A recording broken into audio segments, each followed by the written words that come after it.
نبي بعده. اللهم صل وسلم وبارك على محمد وعلى آله وصحبه ومن تبعهم بإحسان إلى يوم القيامة. أما بعد، فيا أيها الحاضرون والمسلمون رحمكم الله، أوصيكم وإياي بتقوى الله فقد فاز المتقون. اتقوا الله حق تقاته ولا تموتن إلا وأنتم مسلمون. قال الله تعالى في كتابه الكريم وهو أصدق القائلين: أعوذ بالله من الشيطان الرجيم، بسم الله الرحمن الرحيم. وذا النون إذ ذهب مغاضبا فظن أن لن نقدر عليه فنادى في الظلمات أن لا إله إلا أنت سبحانك إني كنت من الظالمين. فاستجبنا له ونجيناه من الغم وكذلك ننجي المؤمنين. وزكريا إذ نادى ربه رب لا تذرني فردا وأنت خير الوارثين. فاستجبنا له ووهبنا له يحيى وأصلحنا له زوجه إنهم كانوا يسارعون في الخيرات ويدعوننا رغبا ورهبا وكانوا لنا خاشعين. Sadaqallahul azim. Alhamdulillah, hadirin sidang jamaah Jumat rahimakumullah. Syukur kita kepada Allah Subhanahu wa taala, Allah yang Maha Pengasih dan Maha Penyayang, masih senantiasa memberikan kasih sayangnya kepada kita semuanya sampai detik ini. Kasih sayang Allah berupa keimanan, kekuatan fisik, kecerdasan, kepekaan hati untuk mengetahui mana yang benar dan mana yang salah. Ini adalah nikmat yang sangat luar biasa dari Allah Subhanahu wa taala. Oleh karena itu, maka kita selaku hamba yang beriman kepada Allah, maka kita wajib untuk bersyukur kepada Allah Subhanahu wa taala, menggunakan segala kenikmatan yang Allah berikan kepada kita untuk beribadah dan menghadapkan mendapat ridho dari Allah Subhanahu wa taala. Salawat dan salam kepada Nabi Allah Muhammad sallallahu alaihi wasallam, kekasih Allah yang telah mengajarkan kepada kita manusia bagaimana cara hidup dalam kehidupan yang fana ini agar kita selamat dari onak dan duri menuju jalan keselamatan, yakni surga Allah Subhanahu wa taala. Hadirin sidang jamaah Jumat rahimakumullah, dari mimbar yang mulia ini khatib berwasiat kepada diri khatib pribadi dan kita semuanya agar hari-hari yang kita lalui, detik-detik yang kita lalui menuju ke alam kubur kita, menunggu antrian kita dipanggil oleh Allah Subhanahu wa taala, mari kita dekatkan diri kita kepada Allah Subhanahu wa taala. Mari kita tingkatkan ketakwaan kita kepada Allah Subhanahu wa taala. Fatazawwadu, berbekallah kamu. Fa inna khairaz zadi taqwa, dan sebaik-baik bekal adalah takwa, menjalankan seluruh perintah Allah Subhanahu wa taala sesuai dengan kemampuan kita dan meninggalkan segala larangan Allah Subhanahu wa taala. Hadirin sidang jamaah Jumat Masjid Taqwa yang dirahmati Allah Subhanahu wa taala. Pada hari ini kita mengambil atau mentadabburi beberapa ayat dari surah Al-Anbiya yang bercerita tentang dua rasul yang Allah turunkan ke bumi yakni Dzannun, Nabi Yunus alaihissalam, dan juga Nabi Allah Zakaria. Hadirin sedang jemaah Jumat rahimakumullah, di antara seluruh manusia Allah Subhanahu wa taala memuliakan beberapa orang, mengangkat beberapa orang sebagai nabi. Dan di antara para nabi Allah Subhanahu wa taala mengangkat beberapa rasul. Dan di antara rasul-rasul Allah Subhanahu wa taala itu ada Nabi Yunus dan Nabi Zakaria. Allah Subhanahu wa taala meninggikan derajat manusia. Berarti Allah Subhanahu wa taala juga memujinya lebih. Ketika ingin Allah berikan kemuliaan kepada kita, maka Allah akan puji kita. Sebagaimana yang terjadi kepada Nabi Allah Yunus dan Zakaria.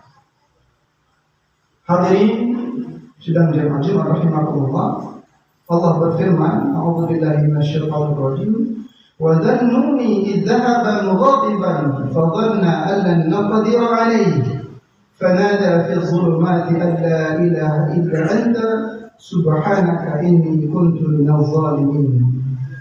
Dan ingatlah kisah Dzannun, Nabi Yunus alaihissalam, ketika dia pergi dalam keadaan marah, lalu dia menyangka bahwa kami tidak akan menyulitkannya. Maka dia berdoa dalam keadaan yang sangat gelap. Tidak ada Tuhan selain Engkau, Maha Suci Engkau. Sungguh aku termasuk orang-orang yang zalim. Hadirin sedang jamaah Jumat rahimakumullah.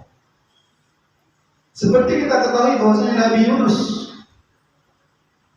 diamanahkan oleh Allah Subhanahu wa taala berdakwah, mengajarkan kaum Ninawa,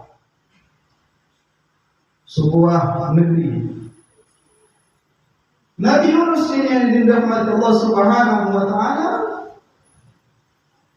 mengajarkan, berdakwah, mengajarkan umat bagaimana beragama tauhid kepada Allah Subhanahu wa taala.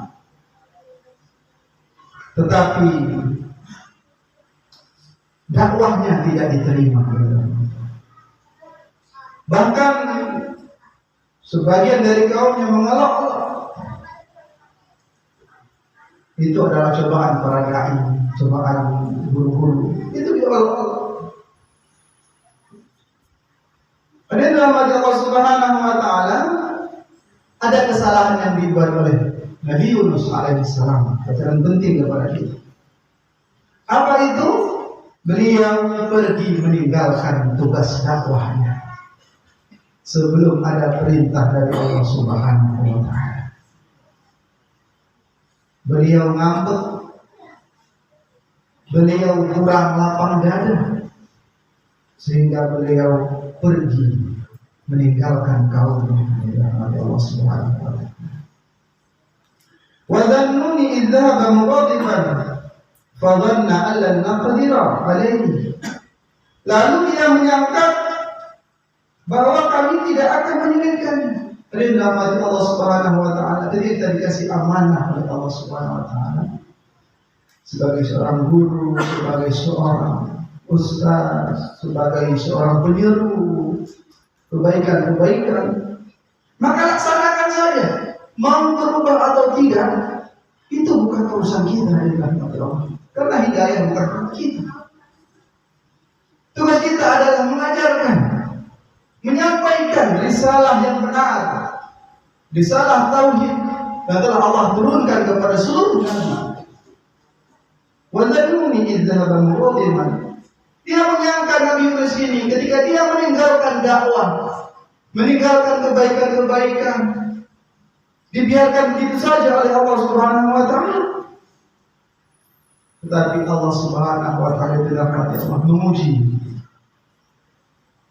ujian yang dihadapi oleh Nabi Yunus alaihissalam, beliau berada dalam kegelapan.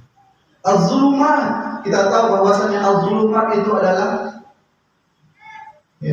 muannas. Yang mana muannasnya itu dalam hati Allah? Muannas salim. Zulumat, zulumat itu bukan zulum saja, zulum itu gelap. Tapi zulumat gelap dan gelapnya pun sangat gelap dalam hati Allah. Dalam sebuah tafsir dalam Ibnu Katsir disebutkan dalam hati Allah, gelap yang dialami oleh Nabi Yunus alaihissalam yang pertama berada dalam perut ikan Nun, yang kedua dalam keadaan gelap malam, kemudian berada di dasar lautan yang dirahmati Allah Subhanahu wa taala. Dan gelapnya sungguh gelap luar biasa. Jadi dirahmati Allah Subhanahu wa taala, kita ketika padam listrik dari dirahmati Allah, apa yang terjadi di dirahmati Allah Subhanahu wa taala?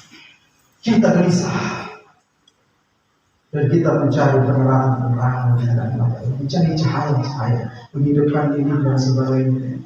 Ini yang dirahmati Allah, gelapnya az-zulumat, kata Allah Subhanahu wa taala. Az-zulumat itu gelap, di atas gelap, gelap lagi, gelapnya itu berlipat-lipat, kata Allah. Ujian yang sangat luar biasa dialami oleh Nabi Yunus alaihissalam. Mengapa terjadi di rahmat Allah? Seorang nabi, seorang hamba Allah Subhanahu wa taala, ketika diuji oleh Allah Subhanahu wa taala dengan suatu hal yang tidak dia sukai, dengan sesuatu hal yang bisa memberikan dia pelajaran, maka dia beristighfar kepada Allah, mengingat kembali Allah.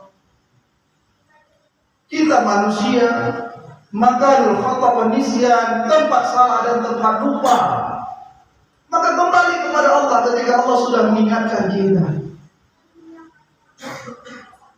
La ilaha illa anta subhanaka inni kuntu minaz zalimin. Maka dia berdoa dalam kegelapan itu, tidak ada Tuhan selain Engkau ya Allah, Maha Suci Engkau, sungguh aku termasuk orang-orang yang zalim. Dan dalam hati Allah Subhanahu wa taala, apakah hari ini dalam hati Allah ketika Allah menguji kita dengan sesuatu yang tidak kita sukai, apakah kita sudah kembali kepada Allah Subhanahu wa taala? Seharusnya ketika Allah sedang menguji kita, maka kembali kita kepada Allah Subhanahu wa taala agar kita mendapat rahmat Allah Subhanahu wa taala. Fastajabna lahu wa najjaynahu minal ghammi wa kadzalika nunjil mu'minin. Maka kami kabulkan doanya dan kami selamatkan dia dari kedukaan, dan demikianlah kami menyelamatkan orang-orang yang beriman. Dengan rahmat Allah Subhanahu wa taala, di ayat ini disebutkan dengan rahmat Allah, falaula annahu kana minal musabbihin la labitha fi batnihi ila yaumi yub'atsun. Maka sekiranya Nabi Yunus itu tidak termasuk orang-orang yang banyak bertasbih, banyak berzikir kepada Allah Subhanahu wa taala, niscaya dia akan tetap tinggal di dalam perut ikan itu sampai hari kiamat. Dengan rahmat Allah Subhanahu wa taala, ketika kita menghadapi kesulitan-kesulitan dalam hidup kita, ada keinginan-keinginan kita yang tidak terkabul dengan rahmat Allah, maka dekat kepada Allah Subhanahu wa taala. Mungkin ada hikmah-hikmah yang bisa kita ambil dari sana, yang mungkin pendek sekali pembawa kita terhadap hal itu dengan rahmat Allah Subhanahu wa taala. Oleh itu maka dengan rahmat Allah, begitulah kisah Nabi Yunus yang disebutkan di dalam surah Al-Anbiya ayat 87 dan 88.